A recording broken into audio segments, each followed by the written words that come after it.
Abebe Bikila was born in 1932 in a town called Jato, about 130 kilometers away from Addis Ababa, near Debre Birhan.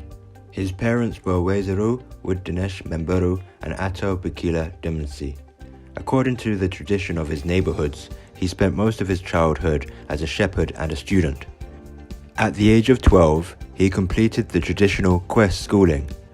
At this age, Abebe had already distinguished himself as an exceptional Gena player. In 1952, young Abebe was hired by the Imperial Bodyguard. At the Imperial Guard, he participated in both athletics and Gena game. In 1954, he married Wezerit Yeritba Weldigergis, with whom he married 4 children.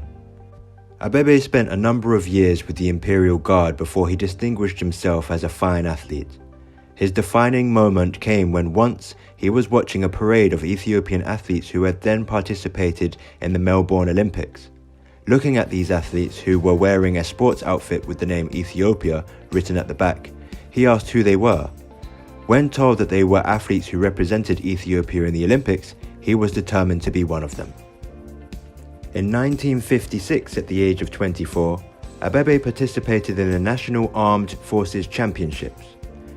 The hero of the time was Wami Biratu, who held the national records in 5,000 and 10,000 meter races. During the marathon race, the crowd at the stadium was waiting to see Wami Biratu come as a winner. In the first few kilometers, Wami was leading. After a while, radio broadcasters informed the crowd that a young unknown athlete by the name of Abebe was leading. As Abebe was extending his lead, the crowd waited anxiously to see this new sensation. Abebe easily won his first major race and later went on to break the 5,000 and 10,000 meter records held by Wami.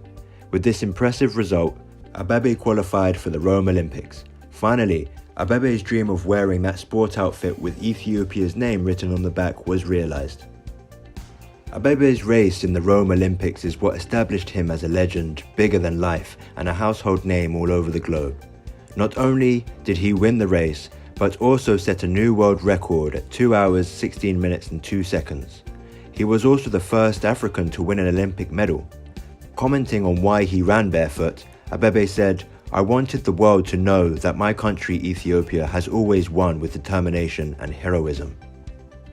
Mr. David Maranis, the author of Rome 1960, the Olympics that changed the world, explained in his interview that it was the first nationally televised Olympics. At the time, there were several African countries fighting for independence, but no black African had won a gold medal thus far in the Olympics. That changed dramatically, and the person that changed that was Abebe Bikila, a marathoner from Ethiopia. The summer of 1960 was a summer of enormous transformation in Africa. 14 nations got their independence that summer, throwing off the yoke of colonialism, and Abebe Bikila from Ethiopia was the first of the great African runners. He came to Rome not liking the shoes he had with him, so he actually threw them away and ran barefoot through the streets of Rome, winning the marathon in the capital city of the country that invaded his homeland. Italy had conquered Ethiopia in 1935 and 36, so it was both a great athletic achievement, a sort of miracle running barefoot, and an important historical and sociological effort when he was the first black African to win. Abebe Bikila won triple victory at the 1960 Rome Olympic Games. Abebe Bikila's first marathon victory at the 1960 Olympic Games was the first time that an Olympic gold medal had been won by a black athlete representing an African nation. Second being exceptional, Abebe won a gold medal while running barefoot. Thirdly, he set a world record while running barefoot. The fact that he won the city of Rome, winning the marathon in the capital city of the country that invaded his homeland 25 years earlier, makes it even more appealing. Winning in Rome must have been a special feeling for Abebe, as he was known for his patriotic feelings towards his country. Abebe started athletics with the passion to represent his country, Ethiopia. 4 years later, during the Tokyo Olympics, Abebe's fame had already reached all corners of the globe. 6 weeks before the big race that awaited him, Abebe was taken ill with appendicitis. He underwent surgery amid a public outcry for a proper medical council to decide on the procedure. The day he arrived in Tokyo, Abebe hadn't fully recovered from the surgery and limped his way down the stairs. However, The reception Abebe received from the Japanese people helped him recover rather quickly and unexpectedly. Along with his colleagues, Mamolde and Demsewolde, Abebe resumed his regular training after a few days of his arrival in Tokyo. The marathon race, particularly the way Abebe won it barely 6 weeks after his surgery, and the gymnastic display he showed right after finishing the race victoriously, is now a classic image engraved in the minds of hundreds of millions of people of this planet. This was also the first time ever that the marathon race was won consecutively by an athlete.